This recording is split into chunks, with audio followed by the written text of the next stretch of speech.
कुछ कर नहीं सकते इस समय में। इसलिए मेरा निवेदन है, मूल निवेदन है साहब, कि पांडवों ने सत्संग का आरोहण किया और पांडवों ने जो है स्वर्गारोहण किया, हम सत्संग का आरोहण किया। सत्संग से हमारी बुद्धि शुद्ध होती है, सत्संग के प्रभाव से हमारे दुर्गुण मिटने लगते हैं, हमारे पापों का क्षय होता है। इसलिए सत्संग करना चाहिए। इधर परीक्षित का राज्य पा करके परीक्षित जो है थोड़े अनेक प्रकार से परीक्षित जो है राज्य करते करते कई समय व्यतीत हो गया। उम्र के 3 भाग बीत गए। पांडु नरेश राजा परीक्षित को राज्य करते करते, पर उनके राज्य में अधर्म, पाप, दुराचार, अनाचार, व्यभिचार, पापाचार, अत्याचार कुछ नहीं होता था। सारी जनता आचरण में काम करती थी।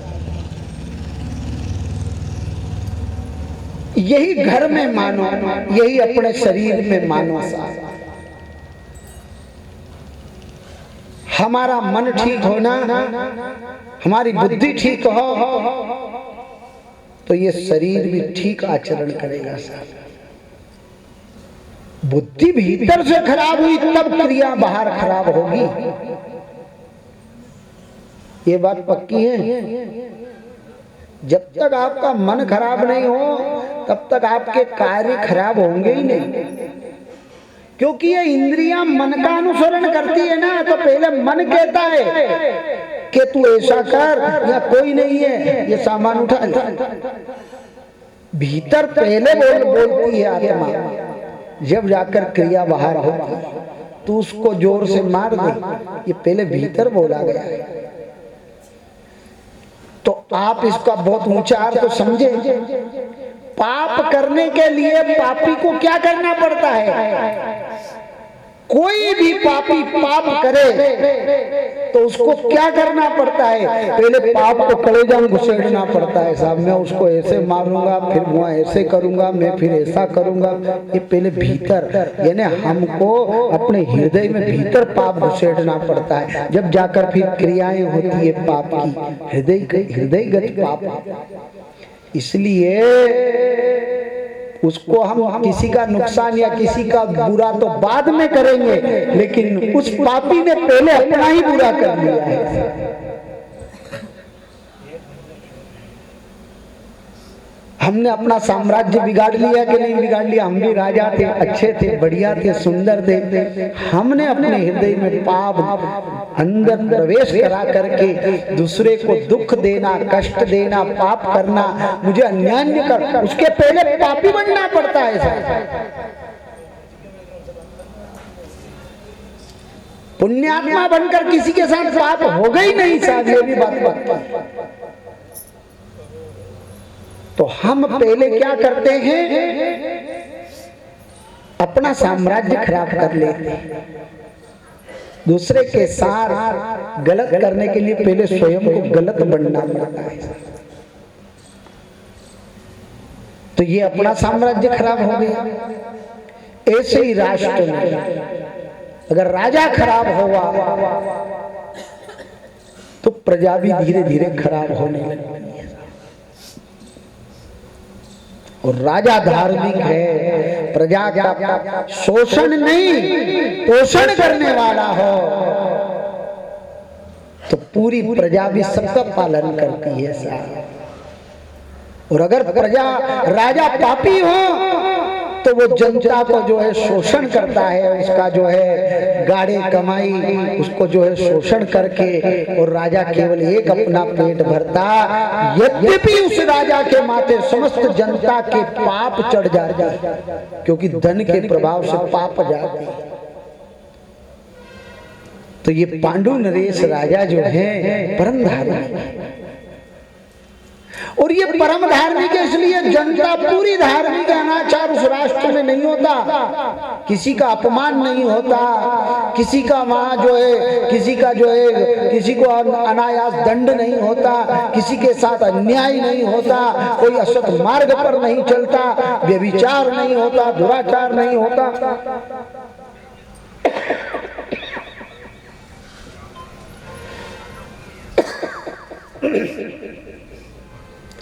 ऐसे सुंदर राष्ट्र की संकल्पना थी। राजा के जीवन के 3 भाग व्यतीत हो गए। जब 3 भाग व्यतीत हो गए और तब 3 भाग व्यतीत होने पर राजा एक दिन आखेट खेलने को गया।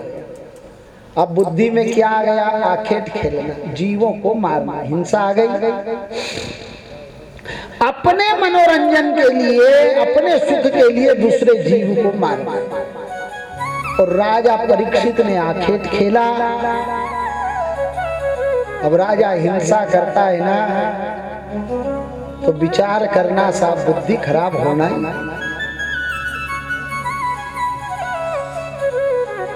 मार्ग में उसको जो है क्या घटना घटी कि एक गाय दुर्बला जाता गाय मिली, बेल मिला और पीछे एक व्यक्ति मिला। वह आदमी बहुत सुंदर था ऊपर से, पर भीतर उसका हृदय खराब था। आप विचार करना गहराई से।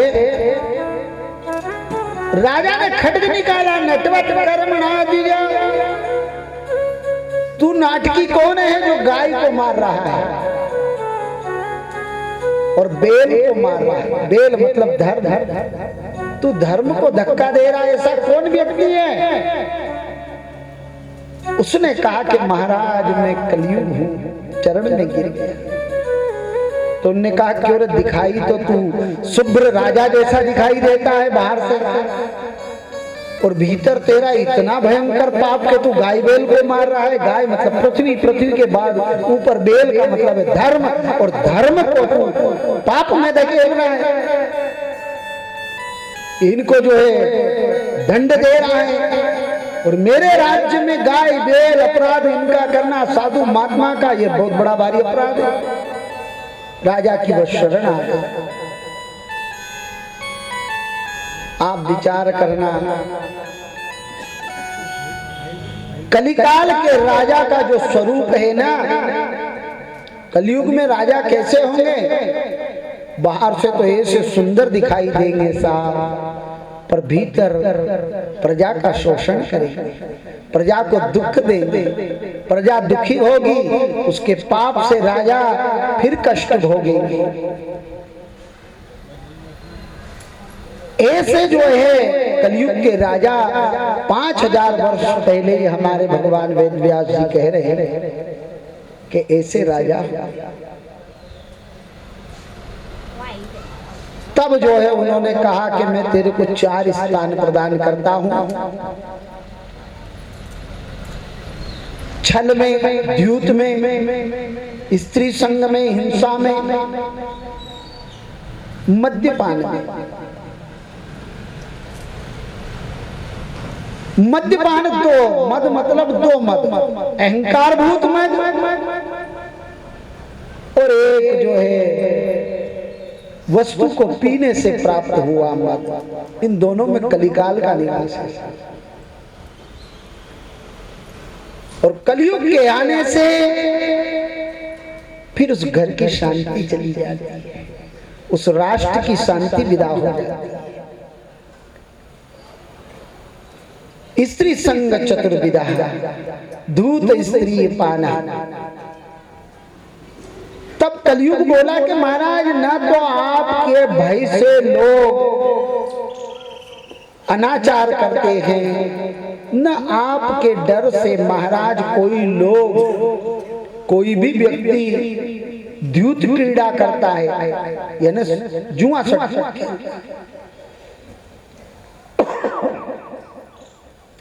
और नहीं आपके भय से लोग आपके डर से कोई भी ऐसे लोग नहीं है जो मद्यपान करता है। आप देखना जो नशा करते हैं ना, उनके आप बारीकी से देखना, वो भीतर भीतर से डरे हुए रहते। भले वो कितना भी पहलवान आदमी हो, अगर उसने नशा कर लिया तो डरा डरा जरूर रहेगा, भयभीत रहेगा। ये भयभीत कौन हो रहा है, आप इसका पता लगाओ शरीर में कि ये डर गलत काम करने के बाद आदमी भयभीत क्यों होता है। कहीं आप एकांत में है ना, आपने कुछ गलत काम किया तो आप चारों दिशाओं में देखोगे ये कौन दिखा रहा है आपको, बताओ। यद्यपि हमको पता कि चारों तरफ कोई नहीं है, फिर भी हम चारों तरफ देख रहे हैं तो कौन दिखा रहा है। हम भयभीत क्यों हैं? ये कौन हमको डरा रहा है, या कौन हमको कह रहा है बार बार कि तू देख ले एक बार और, तू एक बार और देख ले, इधर से कोई, इधर से उधर से, उधर से उधर से उधर से। ये सत्य रूप बैठी हुई आत्मा परमात्मा कह रहा है तू कर तो रहा है, अब मैं तो नहीं कहूं लेकिन कह रहा हूं इधर देख उधर देख, मत कर मत कर मत कर। इसलिए कितना भी बड़ा पहलवान चोरी करे, बहुत बड़ा शरीर रहे और घर में जरा सी बिल्ली यूं से यूं कूद जाए तो चोर भाग जाए, अरे कोई जान गया होगा, अरे कोई, क्योंकि उसका हार्ट जो है ना कमजोर हो गया। ये गलत काम करने वाले के हृदय कमजोर हो जाया करते हैं, इनके हार्ट नहीं बचते। इसलिए महाराज आपके भय के कारण लोग मद्यपान भी नहीं करते।